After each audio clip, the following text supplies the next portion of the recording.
എത്രയൊക്കെ പഠിപ്പിച്ചു വിട്ടാലും ചിലർക്ക് ഇത് മനസ്സിലാകില്ല, അല്ലെങ്കിൽ സത്യം അറിഞ്ഞിട്ടും കണ്ണടച്ച് ഇരുട്ടാക്കുകയാണ് ഇവിടുത്തെ ചില മാധ്യമസിംഹങ്ങൾ. കഴിഞ്ഞ ദിവസം കണ്ടില്ലേ, കേന്ദ്രമന്ത്രി സുരേഷ് ഗോപിയെ വളഞ്ഞു നിന്ന് ഗ്യാസ് വിലയെക്കുറിച്ച് ചോദിച്ച് കൊടുക്കാൻ നോക്കിയ മാപ്രക്കൂട്ടങ്ങളെ. പക്ഷേ അവിടെ കണ്ടത് മറ്റൊന്നാണ്. മൈക്കിന് മുന്നിൽ വിറച്ചു നിൽക്കുന്ന രാഷ്ട്രീയക്കാരനെയല്ല, മറിച്ച് ലോകവിപണിയുടെ സ്പന്ദനം അറിയുന്ന, തൻ്റെ രാജ്യത്തിൻ്റെ സാമ്പത്തിക ഭദ്രതയിൽ അഭിമാനിക്കുന്ന ഒരു കരുത്തനായ നേതാവിനെയാണ് മലയാളികൾ ഒന്നടങ്കം കണ്ടത്. ലോകം മുഴുവൻ അന്വേഷിച്ചു നോക്കും, നമ്മൾ ഇത്രയും പിടിച്ചു നിന്നല്ലേ. സുരേഷ് ഗോപി ചോദിക്കുമ്പോൾ അത് കേവലം ഒരു മറുപടിയല്ല, മറിച്ച് വസ്തുതകൾ കൊണ്ട് മുഖത്തടിക്കുന്ന സത്യമാണ്. മാപ്രകളുടെ നാവിറങ്ങിപ്പോയി, ഒരു നിമിഷത്തേക്ക് അവർ സ്തംഭിച്ചു പോയി എന്ന് തന്നെ പറയാം. എന്തുകൊണ്ടാണ് കേരളത്തിലെ ചാനലുകൾ ഈ സത്യം ജനങ്ങളിൽ നിന്നും മറച്ചു വെക്കുന്നത്? എന്താണ് ആഗോള ഇന്ധന വിപണിയിൽ സംഭവിക്കുന്നത്? യൂറോപ്പും അമേരിക്കയും പോലും വിലക്കയറ്റത്തിൽ വിയർക്കുമ്പോൾ മോദി സർക്കാർ എങ്ങനെയാണ് ഭാരതീയന്റെ അടുക്കള സുരക്ഷിതമാക്കുന്നത്? മാധ്യമങ്ങളുടെ അജണ്ടകൾ പൊളിച്ചെടുക്കുന്ന വസ്തുതകൾ നിരത്തിക്കൊണ്ടുള്ള ഈ വിശകലനത്തിലേക്ക് ഏവർക്കും സ്വാഗതം. സുരേഷ് ഗോപി എന്ന വ്യക്തി എന്നും വ്യത്യസ്തനാണ്. അദ്ദേഹം സിനിമയിലായാലും ജീവിതത്തിലായാലും രാഷ്ട്രീയത്തിലായാലും നിലപാടുകളിൽ ഉറച്ചു നിൽക്കുന്ന ആളാണ്. മാധ്യമങ്ങൾ പലപ്പോഴും അദ്ദേഹത്തെ പ്രകോപിപ്പിക്കാൻ ശ്രമിക്കാറുമുണ്ട്. അങ്ങനെ ഒട്ടനവധി വിവാദങ്ങളും ഉണ്ടായിട്ടുണ്ട്, കേസുകളടക്കം സംഭവിച്ചിട്ടുണ്ട്. ഗ്യാസ് വില വർധനവ് എന്ന വിഷയം ഉയർത്തി അദ്ദേഹത്തെ പ്രതിരോധത്തിലാക്കാമെന്നാണ് ഇപ്പോൾ ഈ റീസെൻ്റ്ലി അവർ കരുതിയത്. എന്നാൽ സുരേഷ് ഗോപിയുടെ മറുപടി അവരെ അക്ഷരാർത്ഥത്തിൽ നിശബ്ദരാക്കി ഞെട്ടിച്ചു കളഞ്ഞു. വാണിജ്യ സിലിണ്ടറുകളുടെ വിലയിൽ വരുന്ന ചെറിയ മാറ്റങ്ങൾ വിപണിയിലെ സ്വാഭാവിക പ്രക്രിയ മാത്രമാണ്. ഇത്രയും കാലം ഇത് സംഭവിച്ചിരുന്നു, അന്നൊന്നും ആരും ഇത് ശ്രദ്ധിച്ചില്ലേ? എന്നാൽ ഇത് വലിയൊരു പാതകമായി ചിത്രീകരിക്കുന്നവർക്ക് ലോകത്ത് എവിടെയാണ് വില കുറഞ്ഞതെന്ന് പറയാൻ സാധിക്കുമോ? വാണിജ്യ സിലിണ്ടറൊക്കെ ഒരു നമ്പർ അല്ലായിരുന്നു എന്ന് അദ്ദേഹം ചോദിക്കുമ്പോൾ ഗ്യാസ് വിലയെ രാഷ്ട്രീയ ആയുധമാക്കുന്നവരുടെ പൊള്ളത്തരമാണ് അവിടെ വെളിപ്പെട്ടത്, അല്ലെങ്കിൽ വെളിവാകുന്നത്. ഇവിടെ കറണ്ട് കട്ട് സംഭവിക്കുന്നു, പവർ കട്ടില്ലാത്ത 10 വർഷം എന്ന് പറയുന്നു. ആർക്കും ഒന്ന് ചോദിക്കാനോ പറയാനോ ഇല്ല. രാഷ്ട്രീയ നേട്ടത്തിന് വേണ്ടി ജനങ്ങളെ തെറ്റിദ്ധരിപ്പിക്കുന്ന മാധ്യമ സംസ്കാരത്തിനെതിരെ അദ്ദേഹം ഉയർത്തിയ ആ ശബ്ദം ഓരോ സാധാരണക്കാരനും വേണ്ടിയുള്ളതായിരുന്നു. നമുക്ക് കുറച്ച് കണക്കുകൾ തന്നെ പരിശോധിക്കാം. ലോകം ഇന്നൊരു ഊർജ്ജ പ്രതിസന്ധിയിലൂടെയാണ് കടന്നു പോകുന്നത്. യാതൊരു തർക്കവുമില്ലാത്ത വിഷയം. ഇതിന് പ്രധാനമായിട്ടും 3 കാരണങ്ങളാണുള്ളത്. ഒന്നാമത് റഷ്യ-ഉക്രൈൻ യുദ്ധം. ലോകത്തെ ഏറ്റവും വലിയ ഗ്യാസ് ഉൽപ്പാദകരിലൊന്നായ റഷ്യയിൽ നിന്നുള്ള വിതരണം തടസ്സപ്പെട്ടപ്പോൾ യൂറോപ്പ് ഒന്നടങ്കം ഇരുട്ടിലായി. അവിടെ ഗ്യാസ് വില 300% മുകളിലാണ് വർദ്ധിച്ചത്. രണ്ടാമത് മിഡിൽ ഈസ്റ്റിലെ സംഘർഷങ്ങൾ, ചെങ്കടലിലെ പ്രശ്നങ്ങളും ഇസ്രായേൽ ഇറാൻ യുദ്ധവും ഇസ്രായേൽ ഹമാസ് യുദ്ധവും അന്താരാഷ്ട്ര കപ്പൽ ഗതാഗതത്തെ ബാധിച്ചു. ഇപ്പോൾ ഹൂതികളുടെ പ്രശ്നം വേറെ.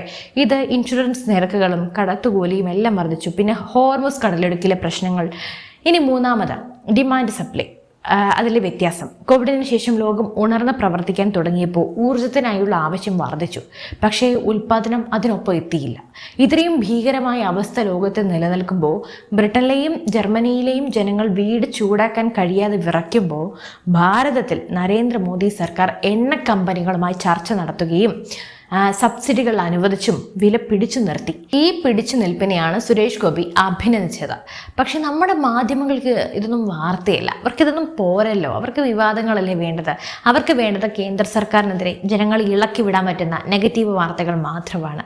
എന്തുകൊണ്ടാണ് കേരളത്തിലെ മാധ്യമങ്ങൾ സംസ്ഥാന സർക്കാർ ഈടാക്കുന്ന പെട്രോൾ ബേസിനെ കുറിച്ചൊന്നും, പെട്രോളിലെ സെസ്സിനെ കുറിച്ചൊന്നും മിണ്ടാത്തത്?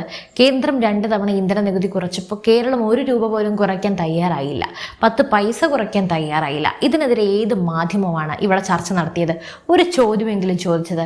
കേന്ദ്ര സർക്കാർ വാണിജ്യ സിലിണ്ടറിലെ വില കുറച്ചപ്പോൾ അത് ചെറിയ വാർത്തയാക്കി മാറ്റുന്നവർ 5 രൂപ കൂടുമ്പോൾ അത് ബ്രേക്കിംഗ് ന്യൂസ് ആക്കുന്നു. ഇതാണ് മാപ്ര രീതി.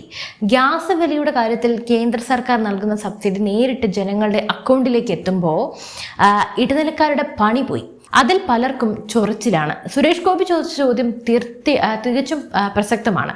നിങ്ങൾ ലോകം മുഴുവനൊന്ന് നോക്കൂ. അയൽരാജ്യമായ ശ്രീലങ്കയിൽ ഒരു സിലിണ്ടറിന് 5000-ഉം 6000 രൂപയായപ്പോൾ ജനങ്ങൾ തെരുവിലേക്ക് ഇറങ്ങി.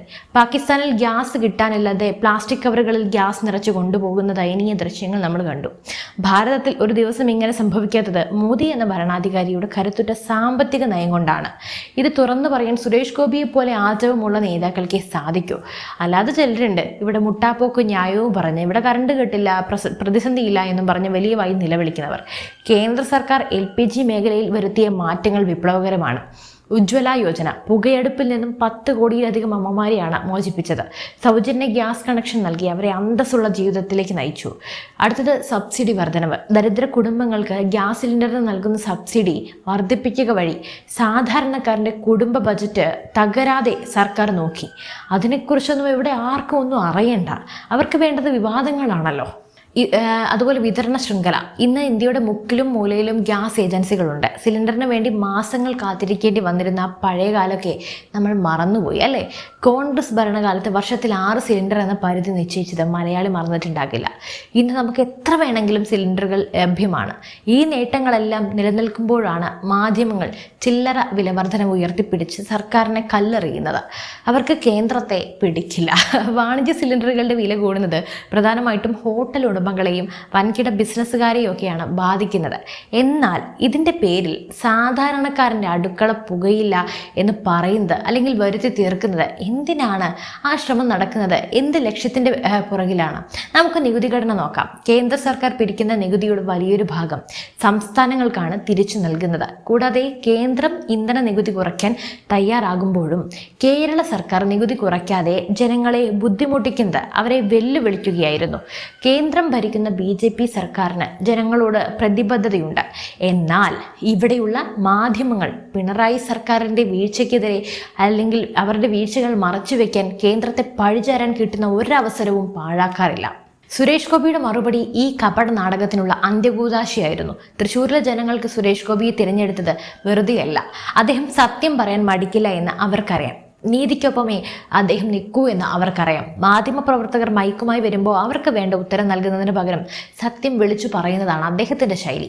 ഗ്യാസ് വിലയിൽ ആഗോളതലത്തിലുള്ള മാറ്റങ്ങൾ പഠിച്ച് സംസാരിക്കാൻ അദ്ദേഹം കാണിച്ച ആർജവം ഇവിടുത്തെ മറ്റ് രാഷ്ട്രീയക്കാർ കണ്ടുപഠിക്കണം. അല്ലാതെ വീട്ടിൽ പോയി ചോദിക്കടാ എന്നും പറഞ്ഞ് വെല്ലുവിളിക്കുകയല്ല വേണ്ടത്. ഇതേ ജനങ്ങളാണ് നിങ്ങളെയൊക്കെ കൊണ്ടുപോയി അവിടെ ഇരുത്തിയത്. നമ്മൾ ഇത്രയും പിടിച്ചു നിന്നില്ലേ എന്ന് ആ ചോദ്യം ഓരോ ഭാരതീയൻ്റെയും അഭിമാനമാണ്. ലോകം സാമ്പത്തിക മാന്ദ്യത്തിലേക്ക് കൂപ്പുകുത്തുമ്പോഴും ഇന്ത്യയുടെ GDP നിരക്ക് ഉയർന്നു നിൽക്കുന്നു. ഇന്ത്യ ഇന്ന് ലോകത്തിന്റെ വെളിച്ചമായി മാറുകയാണ്. ഇതിനെല്ലാം തകർക്കാൻ നോക്കുന്ന കുബുദ്ധികൾക്കുള്ള ശക്തമായ പ്രഹരമാണ് സുരേഷ് ഗോപി നൽകിയത്. അതുകൊണ്ട് തന്നെ സുഹൃത്തുക്കളെ, ഇത് ഇനിയെങ്കിലും നമ്മൾ തിരിച്ചറിയണം. ഇവിടെയുള്ള ക്യാപ്സ്യൂളുകൾ വിഴുങ്ങാതെ സത്യം എന്താണെന്ന് പഠിക്കാനും അറിയാനും ശ്രമിക്കണം. നിങ്ങളുടെ ഐഡിയോളജി വെച്ച് സത്യങ്ങളെ മനസ്സിലാക്കുമ്പോൾ നിങ്ങൾ വെറും അടിമകളാവുകയാണ്. നമ്മുടെ മുന്നിലെത്തുന്ന വാർത്തകൾ എത്രത്തോളം സത്യസന്ധമാണെന്ന് ചിന്തിക്കണം. കേന്ദ്ര സർക്കാരിനെതിരെ വിഷം തുപ്പുന്ന മാധ്യമങ്ങൾ സുരേഷ് ഗോപിയുടെ ഈ മറുപടിയോടെ താൽക്കാലികമായി പിൻവാങ്ങിയിട്ടുണ്ടാകാം. പക്ഷെ അവർ വീണ്ടും വരും. ലോകം മുഴുവൻ അന്വേഷിച്ചാലും ഭാരതത്തെ പോലെ ജനങ്ങളെ കരുതുന്ന മറ്റൊരു രാജ്യം നമുക്ക് കാണാനാകില്ല. ഇന്ധന വിലയായാലും ഭക്ഷ്യസുരക്ഷയായാലും ഭാരതം ഇന്ന് സ്വയം പര്യാപ്തതയിലേക്ക് നീങ്ങുകയാണ്. സുരേഷ് ഗോപിയെ പോലെയുള്ള നേതാക്കൾ നമുക്ക് കരുത്താണ്. സത്യം വിളിച്ചു പറയാൻ ആരെയും ഭയമില്ലാത്ത നേതാക്കൾ. അപ്പോൾ ഈ വീഡിയോ മാക്സിമം ഷെയർ ചെയ്യുക. മാധ്യമങ്ങൾ മുഖ്യ ആ സത്യം എല്ലാവരിലും എത്തട്ടെ. എന്തായാലും സുരേഷ് ഗോപിയുടെ ഈ ഒരു ചുട്ട മറുപടിയെക്കുറിച്ചുള്ള നിങ്ങളുടെ അഭിപ്രായങ്ങൾ തീർച്ചയായും കമൻറ്റ് ചെയ്യൂ. മറ്റൊരു വാർത്തയും വിഷയമായി വീണ്ടും എത്തും വരെ നന്ദി.